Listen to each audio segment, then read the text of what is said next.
এক রাতের জন্য 5,000-এর বেশি 1 টাকাও দিতে পারবো না। যদি হয় তাহলে বলুন, নয়তো আমি চলে যাচ্ছি। কি বলছেন এটা সাহেব? চলে কেন যাবেন? আরো 1,000 টাকা বাড়িয়ে দেন না। আজ যাকে আপনার কাছে দিয়েছি একদম খাসা জিনিস, সারা রাতেও আপনাকে বিছানা থেকে উঠতে দেবে না। সারা রাত করা কোনো পুরুষের পক্ষেই সম্ভব নয়। আমার হাতে কিন্তু সময় কম। চলে গেলাম আমি। আরে সাহেব, কোথায় যাচ্ছেন? ঠিক আছে, ওই 5,000ই দিয়েন। এবার যান, ভেতরে যান, সারা রাত ফুর্তি করুন। পতিতা পল্লীর ম্যানেজার শাইলা বেগমের সাথে কথা বলার পরে উনি আদ্রিতকে একটা ঘরে নিয়ে গেল। একটু পরে ঘরের ভেতরে 20-22 বছরের একজন সুন্দরী মেয়ে এসে ঢুকলো। মেয়েটা এসে প্রথমে দরজাটা বন্ধ করে দিল, এরপরে আদ্রিতের পাশে বসে ওকে বলতে লাগলো। বাহ, খাসা তো। মানে? বলতে চাইছিস বহুত হ্যান্ডসাম আছিস তুই। তা গাড়ি ঠিকঠাক চালাতে পারবি তো, নাকি সব আগেই শেষ করে ফেলেছিস? কি আজব, এত বেশি কথা বলো কেন তুমি? আর আমি এসব ভাষার সাথে একদম অভ্যস্ত নই। খুব ভদ্রলোক সাজার চেষ্টা হচ্ছে, তাই না? তা বলি, এত ভদ্রলোক এই পতিতা পল্লীতে কি করছে? তুমি না বড্ড বেশি কথা বলো। কথা না বলে উপায় আছে সাহেব? আমাদের একমাত্র সম্বল তো শরীর আর এই মুখ। এই দুটো অচল তো আমরাও অচল। তাই নাকি? হ্যাঁ, এবার বলুন, আপনি খুলবেন নাকি আমি খুলে দিব? তোমার গুলো তুমি খোলো, আমার জামা কাপড় আমি খুলছি। আচ্ছা ঠিক আছে।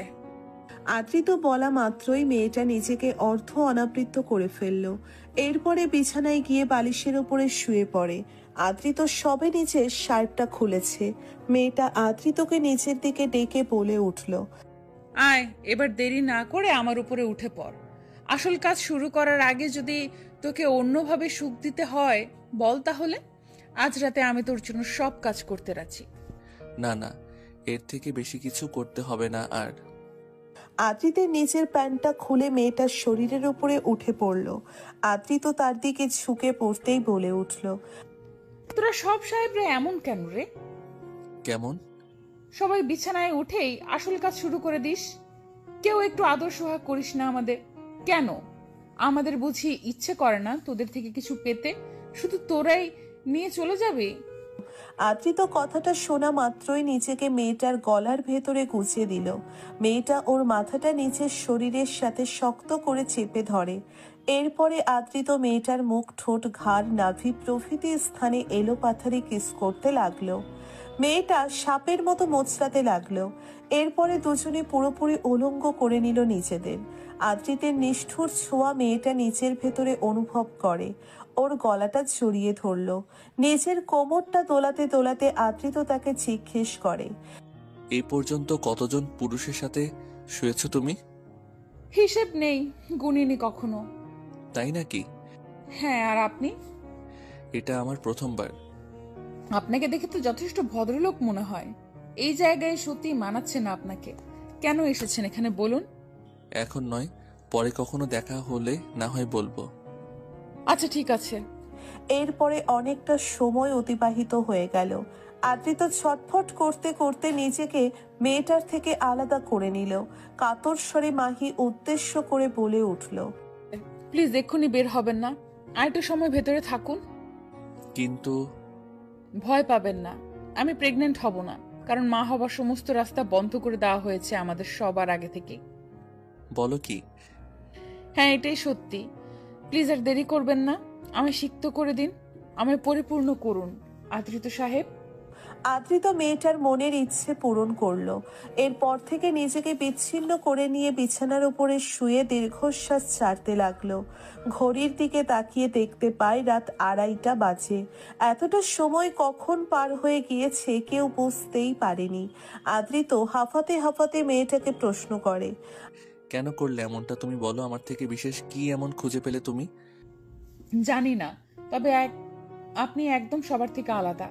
আজ অব্দি এই পতিতা পল্লীতে যতজন এসেছে আপনি সবার থেকে আলাদা। তাই আপনার কোনো কিছু থেকে নিজেকে বঞ্চিত করতে ইচ্ছে হয়নি। সত্যি? হ্যাঁ তাই। অনেক রাত তো হয়ে গেল, এখন কি করবে তুমি? আমার খুব ঘুম পাচ্ছে। আজ ডিল অনুযায়ী আপনার সাথে আমার সারা রাত থাকার কথা। আপনি যা করতে বলবেন আমি তাই করব। আমার আর কিছু চাওয়ার নেই তোমার থেকে। তোমার থেকে যা পাওয়ার আমি পেয়ে গিয়েছি। একটা অনুরোধ করব আপনাকে সাহেব। কি অনুরোধ? আর তুমি আমায় হঠাৎ করে আপনি করে ডাকা শুরু করলে কেন? এমনি ভালো লাগলো তাই। আর আমাকে আজ রাতটা আপনার সাথে ঘুমানোর সুযোগ দিবেন? আমি আপনাকে বিরক্ত করব না, শুধু আপনার পাশে শুয়ে থাকবো। আদ্রিত মেয়েটার কথা শুনে হেসে উঠল, তারপর বলল, এটা আবার কেমন ইচ্ছে? তুমি আমার কাছে ঘুমাতে চাইছো কেন? প্লিজ কোনো প্রশ্ন করবেন না আমায়। দিন না সুযোগটা। আমি সারা জীবন আপনার কাছে ঋণী হয়ে থাকবো। আচ্ছা ঠিক আছে, তবে আমি ঘুমালে কিন্তু একদম ডিস্টার্ব করা যাবে না আমায়, কারণ আমি সেটা পছন্দ করি না। মনে থাকবে আমার। এরপরে আদ্রিত নিজের চোখ দুটো বন্ধ করে দিল। ধীরে ধীরে ঘুমিয়ে পড়ল ও। মেয়েটা ওর দিকে এক দৃষ্টিতে তাকিয়ে রইল অনেকটা সময়, যেন আদ্রিতের থেকে নিজের চোখ জোড়া ফেরাতে পারছে না ও। এত সুন্দর আর মায়াবী চেহারা আজ অব্দি এই পতিতা পল্লীতে দেখেনি সে। আদ্রিতকে দেখে নিজের মনের ভেতরে একটা অদ্ভুত আলোড়ন হতে লাগলো, একটা অন্যরকম অনুভূতি হতে লাগলো, যে অনুভূতি আজ অব্দি কখনো অনুভব হয়নি। ঘুমন্ত আদ্রিতের কপালে আলতো করে একটা চুমু দিল মেয়েটা। আদ্রিত নড়ে চড়ে উঠতেই ভয়ে নিজেকে ওর থেকে দূরে সরে নিল। পরের দিন সকালবেলা মেয়েটা বিছানার উপরে শুয়ে আছে। আদ্রিত পাশে আয়নাটার সামনে দাঁড়িয়ে রেডি হচ্ছে। এক পর্যায়ে আদ্রিত মেয়েটাকে প্রশ্ন করে, ভালো কথা, তোমার নামটাই তো জানা হলো না এখন পর্যন্ত। আমার নাম ঝিলিক। বাহ, খুব সুন্দর নাম। আপনি এক্ষুনি চলে যাচ্ছেন? হ্যাঁ। যাওয়ার আগে আপনাকে একটা সত্যি কথা বলি, যদি কিছু মনে না করেন। বলো। কাল রাতে আমার একটিবারেও মনে হয়নি কোনো কাস্টমার এসেছে আমার কাছে। আপনি আমার সাথে ঠিক সেই ব্যবহারটাই করেছেন যা একজন একজন কি বলো? থেমে গেল কেন? না, বলবো না, আপনি রাগ করবেন। রাগ করবো না, বলো তুমি। যা একজন হাজবেন্ড তার বউয়ের সাথে করে। আমি আপনার সাথে কাটানো এই রাতটার কথা কখনো ভুলতে পারবো না। আদ্রিত ঝিলিকের কথা শুনে কোনো প্রকার প্রতিক্রিয়া জানালো না। ও রুম থেকে বেরিয়ে যাওয়ার সময় ঝিলিক আবার পেছন থেকে ডাক দিল ওকে। তারপর জিজ্ঞেস করে, আবার কবে আসবেন? আর হয়তো কখনোই আসা হবে না। এটাই হয়তো তোমার সাথে আমার শেষ সাক্ষাৎ। ভালো থাকবে, নিজেকে ভালো রাখার চেষ্টা করবে। চললাম আমি। এই বলে আদ্রিত বেরিয়ে গেল। ঝিলিকের দু চোখের কোনায় অশ্রু জল জমা হয়ে আসলো। একটু পরে ঘরের ভেতরে শায়লা বেগম ঢুকে পড়ল। ঝিলিককে রুমের ভেতরে দেখে সে একটু অবাক হয়। এ কি ঝিলিক, তুই এখনো এখানে কি করছিস? যাসনি? এই তো যাচ্ছি খালা। শোন একটা কথা, ওই সাহেবটার থেকে ভেতরে কিছু কি গিয়েছে? ঝিলিক কোনো কথা না বলে চুপ করে রইল। আরে চুপ করে আছিস কেন? যদি কিছু গিয়ে থাকে তাহলে ওষুধ খেয়ে নে তাড়াতাড়ি। শেষে আবার গন্ডগোল পাকাস না। কতবার করে বলেছি একটা অপারেশন করে নে। কে শোনে আমার কথা? ওই জায়গা থেকে আবার মা হবার স্বপ্ন দেখিস? কে তোকে বিয়ে করবে আর তোকে তোর সন্তানের পিতৃ পরিচয় দেবে? ঝিলিক দ্রুত রুম থেকে বেরিয়ে গেল। এরপরে নিজের বাসায় চলে যায়। আয়নার সামনে বসে রইল। নিজের পেটের ওপর হাত বোলাতে লাগলো ঝিলিক। আমায় ক্ষমা করুন আদ্রিত, আপনাকে আমি মিথ্যে বলেছি। আমার কোনো অপারেশন হয়নি। আপনার চিহ্ন আমি আমার ভেতরে ধরে রেখেছি। আর শায়লা খালা, তুমিও মাফ করো আমায়। আমিও দেখতে চাই এর ফল কত দূর অব্দি গড়ায়। যে পুরুষটাকে এক রাতেই ভালোবেসে ফেলেছি, জানি হয়তো তাকে কোনোদিন নিজের করে পাবো না, কিন্তু তার সন্তানের মা হতে কোনো আপত্তি নেই আমার।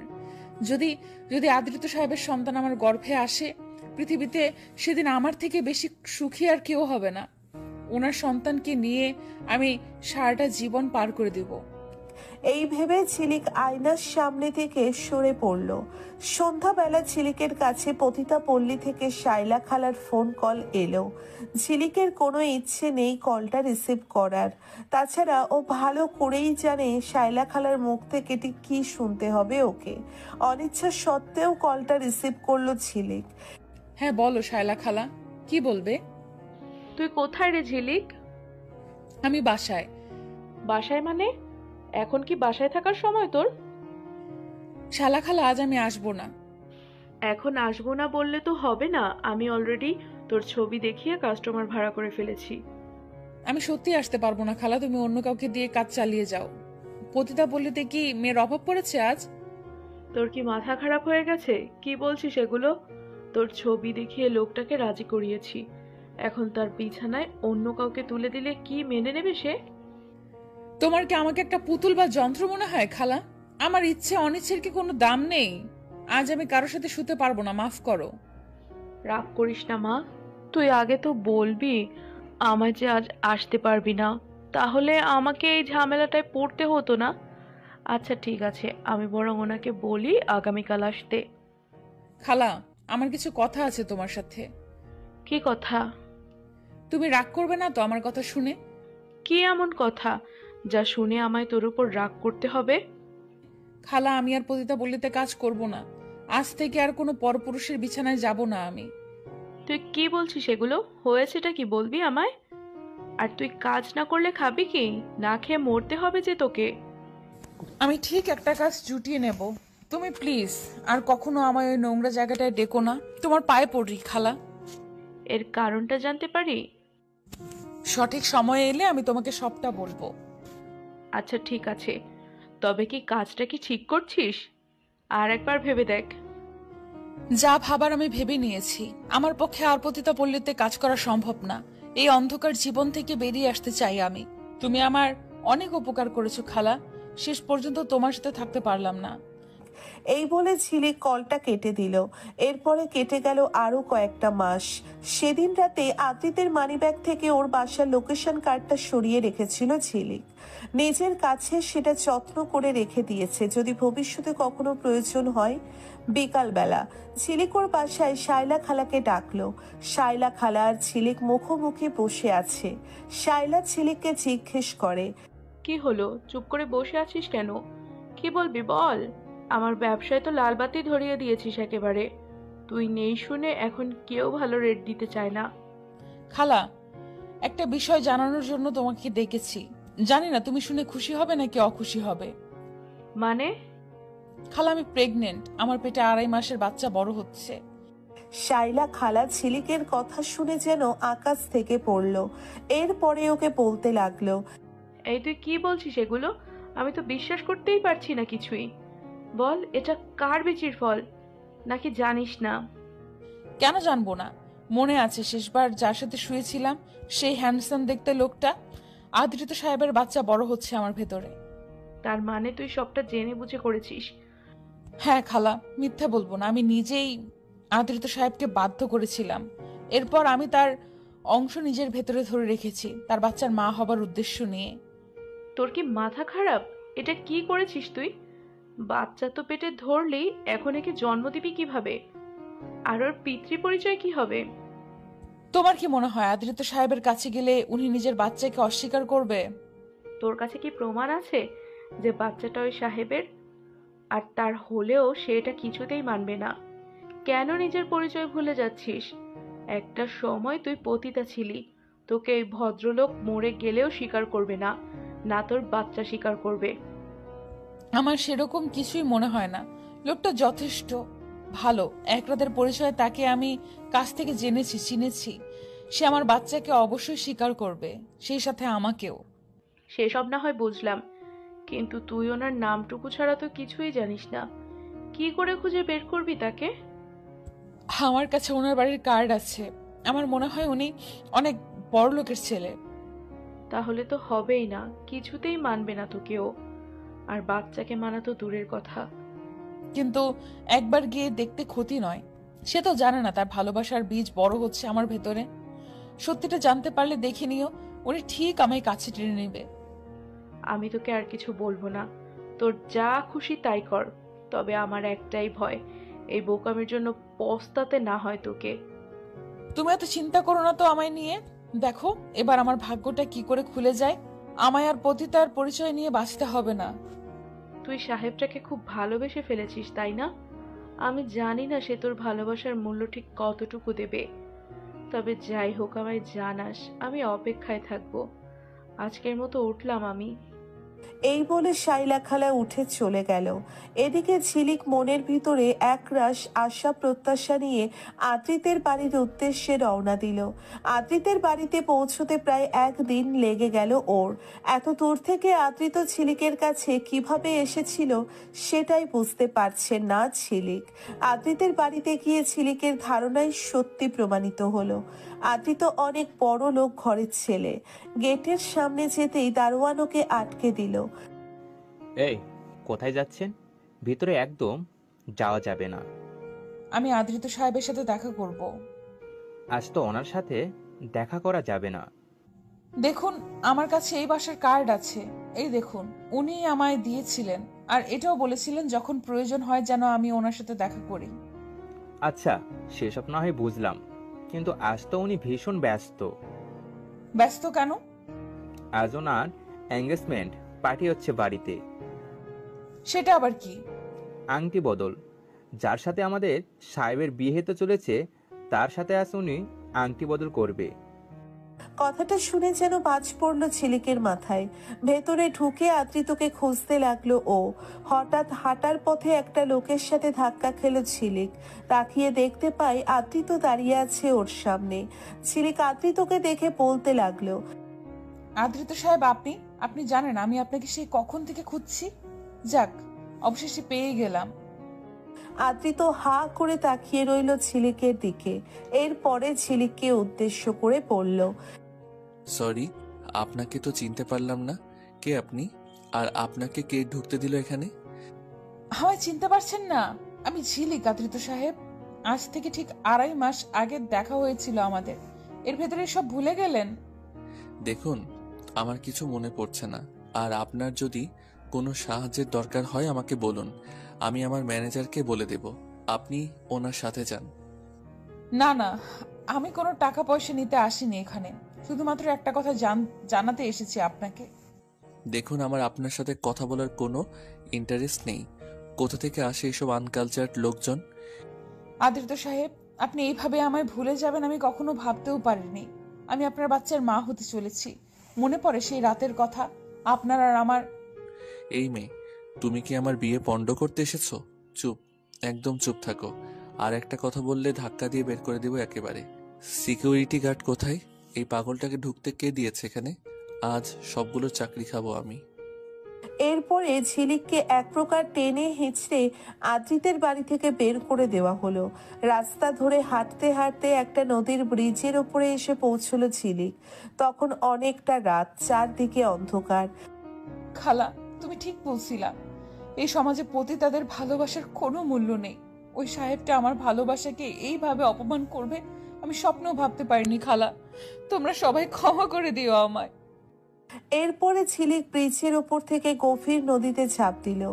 সেই সাথে সমাপ্ত ঘটলো ওর জীবন।